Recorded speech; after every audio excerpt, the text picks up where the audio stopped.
Amis de la réparation, bonjour. Bon, encore une vidéo que j'avais vraiment pas prévu de faire et que je prends un petit peu en cours de route, mais je pensais que ça pouvait éventuellement intéresser certains.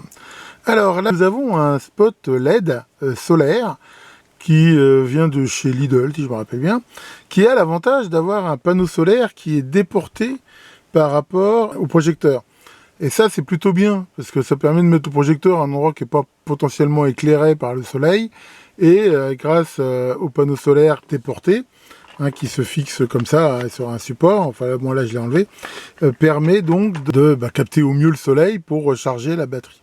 Batterie qui, on le voit ici, est une batterie 3,7 volts standard. Alors ce truc là ne marchait plus, et je me suis dit, bon, on va regarder si on peut le réparer. Alors, bien sûr, c'est pas fait pour être démonté. Là, par contre, mon astuce de colle, ça n'a pas du tout marché, c'était bien collé. Donc là, j'ai dû y aller à la Dremel, mais enfin bon, c'est pas grave. Et que tester dans un cas comme ça, la première chose à faire, c'est de tester la batterie. Maintenant, la batterie, si elle est déchargée depuis longtemps, ça peut éventuellement être un problème. Donc, ce qu'on peut déjà faire, c'est mettre une alimentation à la place de la batterie, et regarder si ça fonctionne. Mais en même temps, bon, ça j'ai déjà fait honnêtement, et j'ai vu en effet que quand je mettais une alimentation 3,7 volts à la place de la batterie, ça fonctionnait bien. D'ailleurs, pour info, on peut aussi regarder si elle prend la charge. Donc là, je vais mettre sur ma Super Alim unité. Attention, il y a des alimentations qui n'aiment pas du tout qu'on leur réinjecte une tension éventuellement sur la sortie. Donc là, l'astuce, ce que j'ai fait ici, là, j'ai coincé une diode, comme on peut voir en série, ce qui fait que là, il y aura du courant qui peut aller de la lime vers la batterie si la tension est suffisante, mais pas dans l'autre sens, ce qui éventuellement ferait que je risque pas de la bousiller. Donc là, bien sûr, il faudra prendre en compte le seuil. Donc là, si par exemple je règle la tension, donc normalement c'est 3,7, on va dire, on peut quasiment rajouter le seuil de la diode, donc ça ferait 4. On peut déjà par exemple tester en proposant une tension que je règle de 4,5 volts sur mon alimentation, et je vais bien sûr mettre une limitation de courant par exemple à 100 mA. Voilà. Voilà, donc là j'ai 4,5 volts. Donc là, si je mets en route la sortie, voilà, attention, je vois que pour l'instant il y a bien un courant de 100 mA qui passe, je ne sais pas si on voit bien au niveau de l'alimentation, et qu'elle est bien en mode courant constant. Donc ça veut dire que là la batterie prend bien la charge, et je pourrais la recharger comme ça pendant un certain temps. Alors le courant exact de charge, il faudrait regarder, je crois que ça doit être marqué dessus, il faudrait regarder, mais bon, avec 100 mA, je pense qu'on ne craint rien du tout de la recharger comme ça. Donc ça, on pourra le refaire, histoire de lui redonner un petit peu une nouvelle jeunesse. Mais bon, une fois qu'on a fait ça assez longtemps, on peut constater que si je remets en route le système, donc là, voilà, on voit que ça éclaire bien. Donc manifestement, la panne ne vient pas de là, ça vient plutôt donc du courant de charge du panneau solaire. Alors, comment on peut tester ça? Il y a deux causes possibles, soit le panneau est mort ou il y a un problème, soit le fil entre les deux est coupé. Donc le panneau solaire, comme j'ai vu, alors lui il se démonte grâce à 4 vis, mais il était je veux dire, voilà, collé ici. C'est très souvent que ça arrive, qu'en gros, au niveau du collage, là, il y a quand même de l'eau qui s'infiltre, et ça finit par les faire. Donc voilà le panneau solaire. Et je rappelle que pour tester un panneau solaire, si on met, je veux dire, un voltmètre, et même avec un peu de lumière, on doit avoir une tension. Et là, je me suis aperçu qu'au niveau des fils, j'en avais aucune. Les fils n'étaient pas coupés. Et en effet, on peut voir que là, la borne, on voit que c'est des cellules en série, et elles sont pas terribles. Et on voit carrément que la soudure ici est partie. Alors là j'ai gratté un petit peu, donc je vais essayer éventuellement de ressouder. Sinon on peut mettre soit du vernis conducteur, enfin je vais déjà essayer de ressouder ici un petit bout de fil. Donc on va voir ce que ça donne, sachant que j'ai gratté au mieux ici avec mon scalpel de façon à redonner le contact. Pour info, quand je mets ici mon multimètre entre cette borne là et la partie grattée, là on retrouve bien une certaine tension. D'ailleurs on peut le vérifier, si on prend ici donc un multimètre en mode voltmètre, voilà, et donc que l'on met là avec un petit peu de lumière quand même, mais je tiens le contact à la main. Donc je crois que la borne là, soudée, c'est le moins, si je me rappelle bien. Donc là, voilà, on voit que on retrouve bien, là on voit une tension de 2,7 volts qui augmente bien, comme on peut voir avec la lumière. Donc il y a quand même des chances que si j'arrive ici à refaire le contact, ça va réparer le biniou. Alors, allons-y gaiement. Donc, je mets mon fer à souder préféré en route et on va voir ce que ça fait. Donc rien n'empêche pendant ce temps-là de continuer à charger la batterie. Le temps de faire la réparation, hein, ça va lui redonner un petit coup de jeunesse. Sans doute, parce que bon, ça n'a sans doute pas arrangé de rester un petit peu déchargé si longtemps, mais... Alors on voit que c'est intéressant, enfin quelque part c'est un peu con, parce qu'on voit que la batterie elle est sur un support, mais on n'y a pas accès pour démonter. Donc voilà, donc là je la charge à 100 mA, donc avec une limitation de courant, ça risque pas de l'endommager, sachant que là-dessus, bah, déjà il n'y a qu'une batterie, donc souvent il n'y a pas besoin de BMS pour équilibrer la charge, et c'est pareil, vu les courants en jeu par le panneau solaire, de toute façon ça ne sera jamais des courants bien forts. Donc voilà, mon fer ici est chaud, donc je vais prendre de la soudure, et regardez si j'arrive à refaire ici, donc là c'est pareil, je vais essayer de filmer, un élo de soudure. Alors ben non, c'est du verre, j'espère que ça va pas péter, alors attention. Alors ce que je pourrais peut-être faire, si quand même avant, c'est mettre du flux. Je pense que ça ne peut que être bénéfique. Je vais y mettre par exemple le fameux MOB 39, qui est un très bon flux. Je pense que ça ne peut que aider à faire une bonne soudure. Donc là, voilà, je vais mettre du MOB 39, hein, ce MOB 39 que je vous ai déjà présenté hein, pour les réparations CMS, qui marche très très bien. Là, câble. Je rappelle qu'on le trouve chez BMJ. Je vous avais déjà fait des vidéos sur ce produit qui est vraiment un excellent produit pour faire des réparations. Je l'utilise beaucoup. C'est un flux qui, qu'on fait de la réparation, il n'y a pas besoin de rajouter de soudure en fait. Le flux, souvent avec la soudure qui reste sur les pads, ça suffit. Alors, allons-y gaiement. Donc je recommence. Hop. Et donc là, j'essaye de souder. Et ma foi, c'est pas gagné. On voit que la soudure prend pas du tout dessus.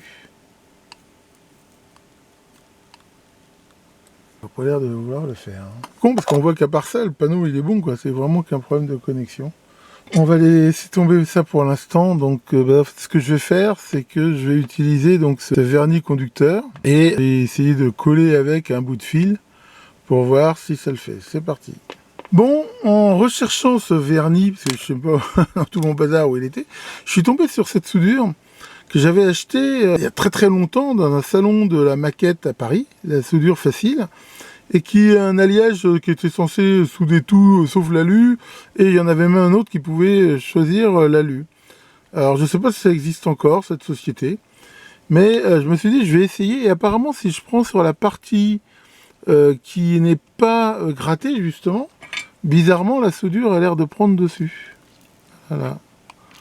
Donc là, je me suis dit, est-ce qu'il n'y a pas une ouverture? Là, j'ai quand même réussi à faire une soudure qui a l'air de fonctionner. C'est qu'on voit que... Là, je ne sais pas si on voit bien, mais... ça, c'est pas facile de filmer. Mais là, grâce à ce que j'ai fait, on peut voir que apparemment, j'ai bien de la tension. Voilà.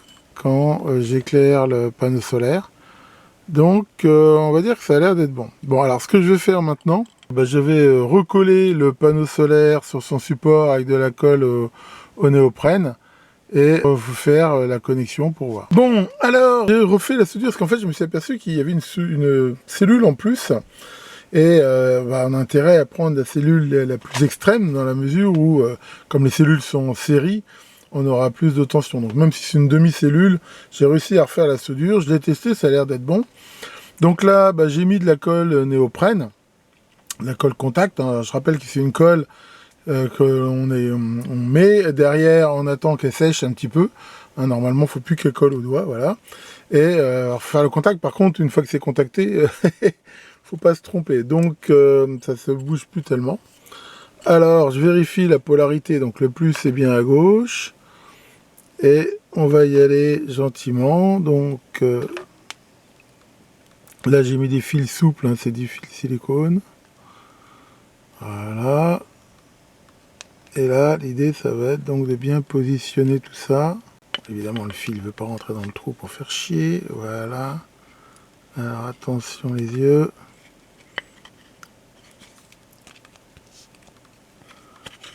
Et hop, voilà, j'appuie bien. Et donc là, ça devrait être relativement bon. Donc là, voilà, j'appuie. Donc de façon à recoller la cellule. Et on va bien sûr pouvoir la tester. Donc à moins que la loi de Murphy se manifeste. Ça devrait être bon. Donc là, le plus, le moins. Et voilà. Alors, je ne sais pas si on voit bien, mais on peut voir sur le voltmètre que j'ai bien de la tension. Donc ça, c'est plutôt bon. Donc ce que je vais faire maintenant, bah, là, les trous, pour pas que l'humidité rentre, je vais y mettre de la résine UV. Et ça devrait le faire. Donc voilà, donc là j'utilise de la résine UV transparente, hein. Et donc on va déjà en mettre ici dans les trous, voilà, pour les sceller.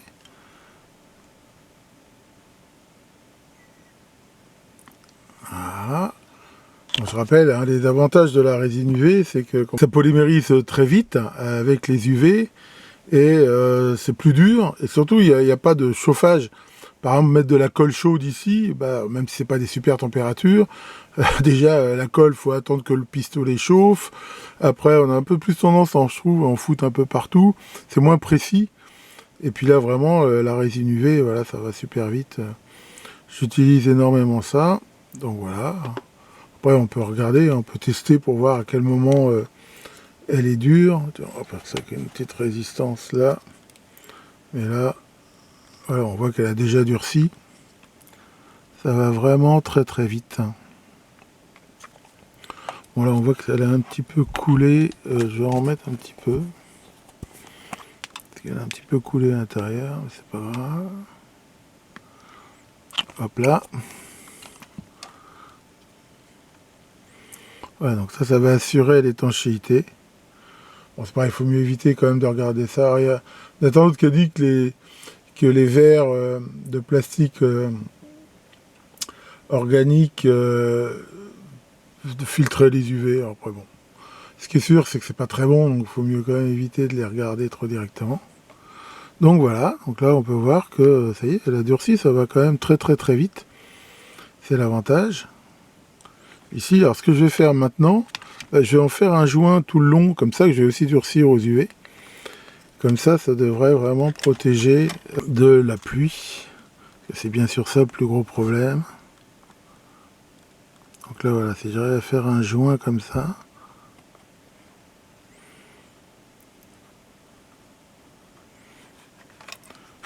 pas très doué, mais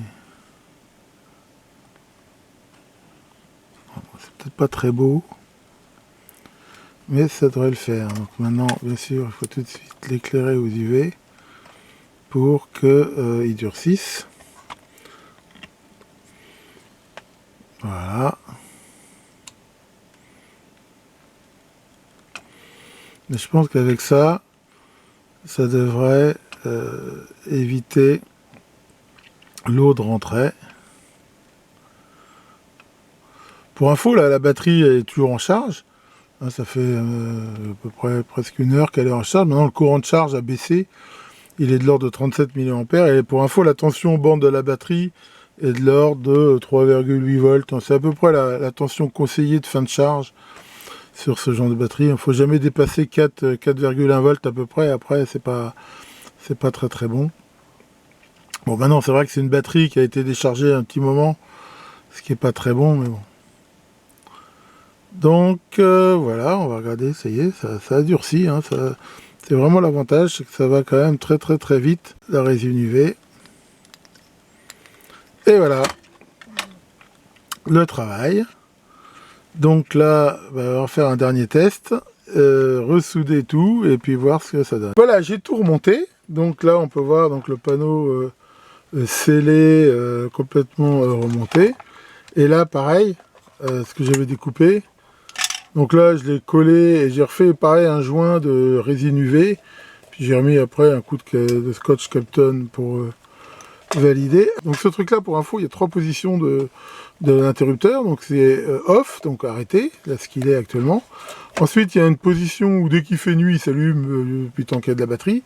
Ou une position donc qui utilise le capteur pyrotechnique, là je vous avais déjà fait une vidéo sur le fonctionnement de ces trucs là, qui donc le met en route quand il y a du mouvement. Donc là si je le mets en mode nuit, voilà, et donc là il s'allume pas, c'est normal. Pourquoi? Parce que tant qu'il détecte de la lumière par le panneau solaire, bah, il charge, il s'allume pas. Par contre, si il fait nuit, toc, voilà, on voit qu'il s'allume. Pourquoi? Parce que bah, il fait nuit, donc voilà. Le panneau solaire fonctionne à nouveau, et qu'a priori, bah, il fonctionne. Hein. Après, si on le met en position détection de mouvement, bah, là, il se met en route, sans doute un petit peu, parce que là, il doit détecter, il y a une temporisation. Voilà. Et là, on voit que normalement, s'il détecte du mouvement, alors c'est pareil, s'il fait nuit et qu'il détecte du mouvement, voilà, on voit qu'il se met en route. Bon, et ben, on peut vraiment parler encore une fois d'une victoire de canard. Donc voilà pour cette réparation. Alors c'est vrai, hein, je l'ai déjà dit, moi la réparation, c'est pas vraiment un truc qui m'intéresse. Hein, je les filme parce que je sais que ça peut éventuellement aider ceux qui peuvent rencontrer des pannes similaires. Mais c'est vrai que c'est pas vraiment mon truc. Bon, maintenant, pourquoi quand même réparer? Des fois, il y en a qui me mettent en commentaire, ouais, vu le prix que ça coûte, ça vaut pas le coup et tout. Alors, comme j'ai déjà dit, déjà, pourquoi je répare? Bon, il y en a qui vont dire, je suis à la retraite, j'ai que ça à foutre. Ce qui est vrai et pas vrai. Alors, c'est vrai qu'à la retraite, on a plus de temps disponible que quand on travaillait.